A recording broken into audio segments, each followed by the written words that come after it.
চামেলি বোন, কই তুমি? সে কখন থেকে ঘাটে বসে আছি, তোমার আসার নাম নেই। আসছি বোন, আসছি। ঘরের কাজ কি আর ফুরোয়? আজ আবার খোকাটা খুব বায়না করছিল।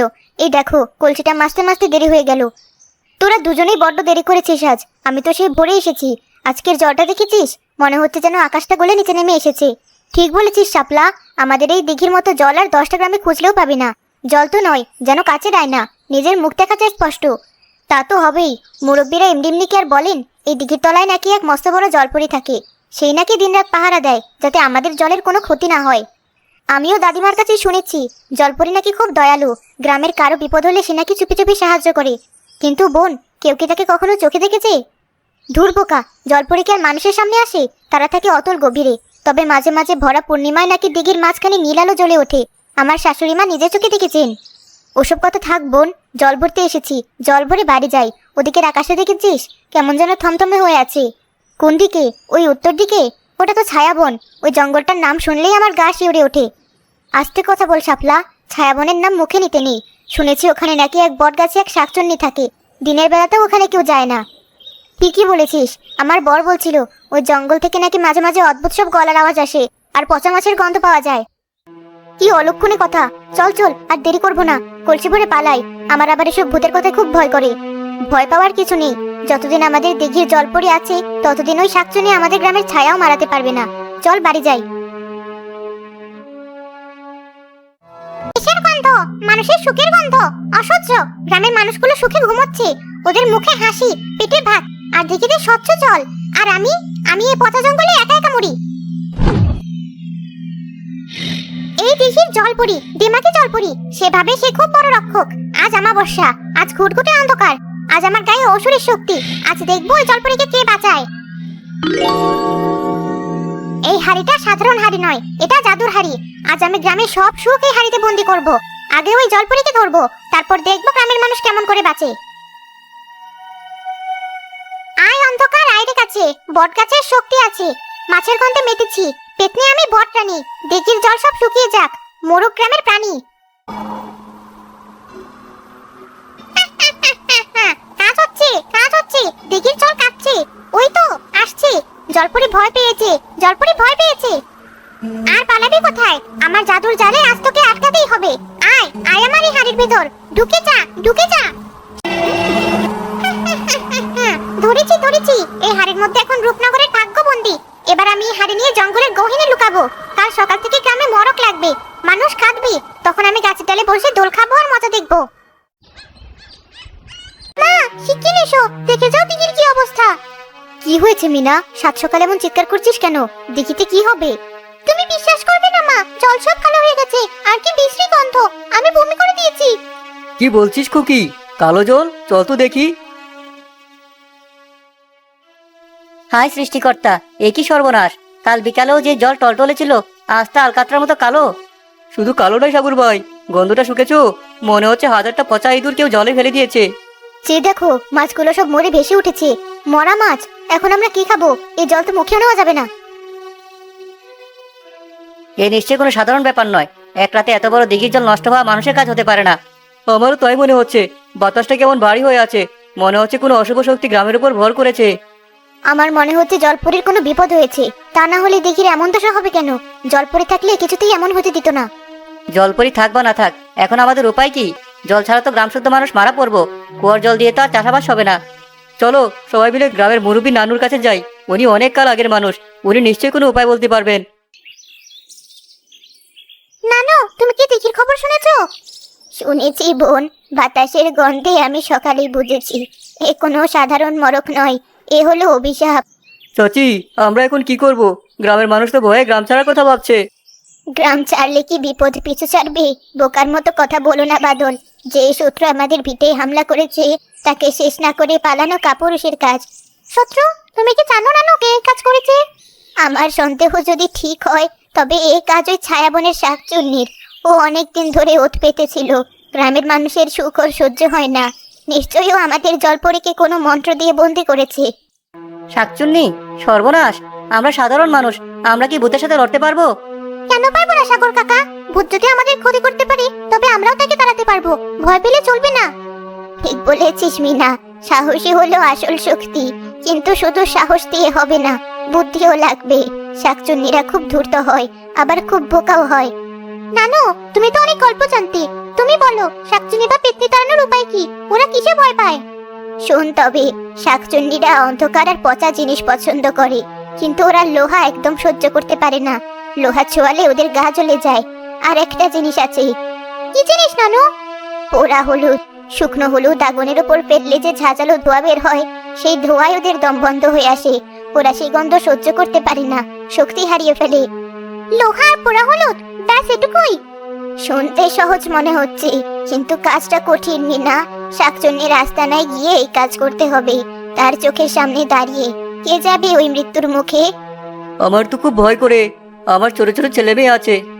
আমিও এসব ভূতের কারবারে নেই, তার চেয়ে বরং আমরা অন্য গ্রাম থেকে জল কিনে আনবো।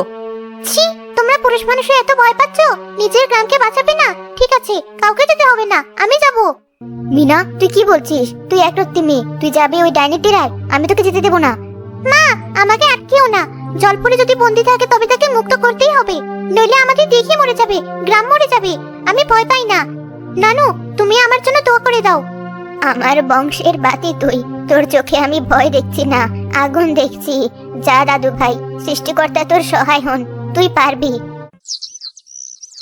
নানু বলেছিল লোহার পোড়া হলুদ। ঠিক আছে, গুছিয়ে নিই সব। এই গাছটিটা বেশ ধারালো, আর এর লোহাও খাঁটি। এটা কোমরে গুজে রাখি, শাড়ি দিয়ে ঢেকে রাখবো, যাতে শাকচুন্নি দূর থেকে দেখতে না পায়। এই পুটলায় নিলাম শুকনো হলুদ, একদম কড়কড়ে শুকনো। আর সাথে নিতে হবে আগুন। একটা মাটির হাঁড়িতে জ্বলন্ত কয়লা নিয়ে নি। মিনা, তুই রূপনগরের মেয়ে, তুই হারবি না। ওই শাকচুন্নিকে যেমন শিক্ষা দেবো যে সে আর কোনোদিন আমাদের গ্রামের দিকে তাকানোর সাহস পাবে না। বুদ্ধি দিয়ে লড়তে হবে, গায়ের জোরে নয়। মিনা, তুই সত্যি সত্যি চলে যাচ্ছিস? আমার কিন্তু খুব কান্না পাচ্ছে। যদি তোর কিছু হয়ে যায়? কাঁদিস না শিউলি, তুই বরং বাড়ি যা, আর সবাইকে বলিস দোয়া করতে। আমি ফিরে আসবই। ওই জঙ্গলটা কি অন্ধকার দেখ, আর কেমন ঝিঝি পোকার ডাক, আমি আর তাকাতে পারছি না। অন্ধকারকে ভয় পেলে আলো আসবে কি করে? তুই যা, আমি চললাম। তাজা রক্তের গন্ধ, কচি মাংসের গন্ধ। কে কে আমার রাজতে পা দিলি? মরা শখ হয়েছে বুঝি? মাসি, আমি মিনা, রূপনগর থেকে এসেছি। মাসি, তুই আমাকে মাসি বলছিস? তুই আমাকে দেখে ভয় পাচ্ছিস না? আমি শাকচুন্নি, আমি তোর ঘাড় মুটকে খাবো। খাবি তো বটে, আমি কি বারণ করেছি? এত দূর থেকে হেঁটে এলাম তোমার পেটে যাওয়ার জন্যই তো। তবে মাসি, মরার আগে আমার একটা শখ ছিল। শখ? মানুষের বাচ্চার আবার শখ? কি শখ শুনি? শুনেছি তুমি নাকি খুব ভালো গান গাইতে পারো। তোমার ওই নাকি শুননাকে কোকিলের চেয়েও মিষ্টি। আমাকে একটা গান শোনাবে? গান শুনে মরলে আমার খুব শান্তি হবে। তাই নাকি? আমার গানের এত সুনাম গ্রামে? তা তুই যখন বলছিস তখন একটা গান শোনাই, তারপর তোকে খাবো। ওরে মরা হাড়, আমি খাবো তোকে চিবিয়ে। বাহ, কি অপূর্ব গলা তোমার মাসি। মাসি, তোমার জন্য আমি একটা উপহার এনেছি। উপহার? আমার জন্য উপহার? কই দেখি, কেউ তো আমাকে উপহার দেয় না, সবাই শুধু ভয় পায়। এই দেখো, এই মাটির হাড়িতে আমি খুব দামি সুগন্ধি এনেছি। এটা গায়ে মাখলে তোমার রূপ আরো খুলে যাবে। একটু কাছে এসো, গন্ধটা শুকে দেখো। সুগন্ধি দে তো দেখি।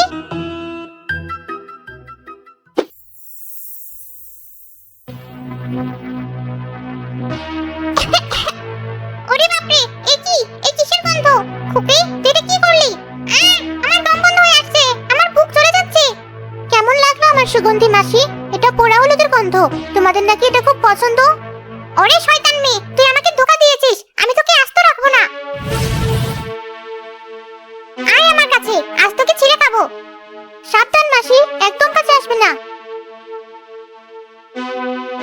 ওটা কি? ওটা চকচক করছে কেন? লোহা? তুই লোহা এনেছিস? হ্যাঁ, এটা খাঁটি লোহা। একবার গায়ে লাগলে কি হবে জানো তো?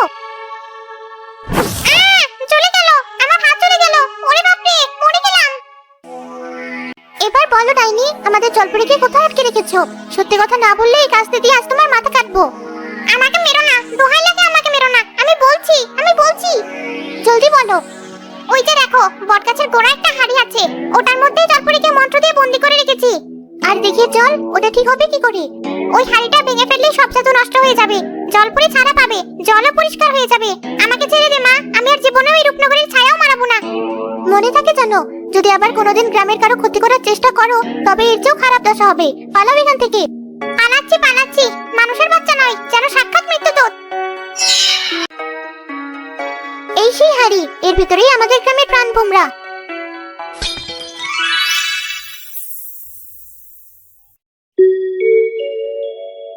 ধন্যবাদ সাহসী বালিকা, তুমি আজ আমাকে নতুন জীবন দিলে। আপনি জলপরি? হ্যাঁ মিনা, আমি সেই দিঘির পাহারাদার। ওই দুষ্ট শাকচুন্নি আমাকে ছলনা করে বন্দি করেছিল, ভেবেছিলাম আর মুক্তি পাবো না, কিন্তু তোমার সাহস আর বুদ্ধির কাছে সে হেরে গেল। আমি শুধু আমার গ্রামকে বাঁচাতে চেয়েছি, আপনি মুক্ত হয়েছেন, এটাই আমার বড় পুরস্কার। তোমার এই উপকারের ঋণ আমি শোধ করতে পারবো না, কিন্তু তোমাকে আমি একটা আশীর্বাদ করতে চাই। এই নাও, এই মালাটা তোমার গলায় পরিয়ে দিলাম। যতদিন এই মালা তোমার কাছে থাকবে, কোনো অশুভ শক্তি তোমার বা তোমার গ্রামের ক্ষতি করতে পারবে না। আপনাকে অনেক ধন্যবাদ। দিঘির জল কি ঠিক হয়ে যাবে? আমার মুক্তির সাথে সাথে দিঘির জল আবার আগের মতো স্বচ্ছ হয়ে গেছে। তুমি নিশ্চিন্তে বাড়ি যাও, গ্রামবাসীরা খুব খুশি হবে। যাও মিনা, ভোরের আলো ফোটার আগে বাড়ি ফিরে যাও, তোমার জন্য সবাই অপেক্ষা করছে।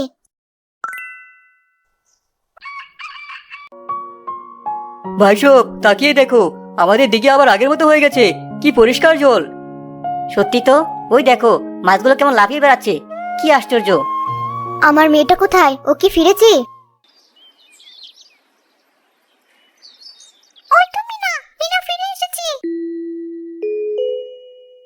তুই ফিরে এসেছিস মা? আমি ভেবেছিলাম আমি তোকে হারিয়ে ফেলেছি। বলেছিলাম না আমি ফিরে আসবো। দেখো, আমাদের দিকে এখন ঠিক হয়ে গেছে, শাকচুন্নি আর কোনোদিন আসবে না। আমি জানতাম আমার নাতনি পারবে, ও বাঘের বাচ্চা। মিনামা, তুই যা করলি তা আমার 7 জন্মে মনে রাখবো। আমরা বড়রা যা করতে সাহস পাইনি, তুই একলা মেয়ে হয়ে তা করে দেখালি। সাগর কাকা, বাদর কাকা, তোমরা শোনো, মেয়ে বলে কাউকে কখনো দুর্বল ভেবো না। বিপদ এলে বুদ্ধি আর সাহস থাকলে নারী পুরুষ সবাই সমান। ঠিক বলেছিস মা, আজ থেকে তুই আমাদের গ্রামের গর্ব।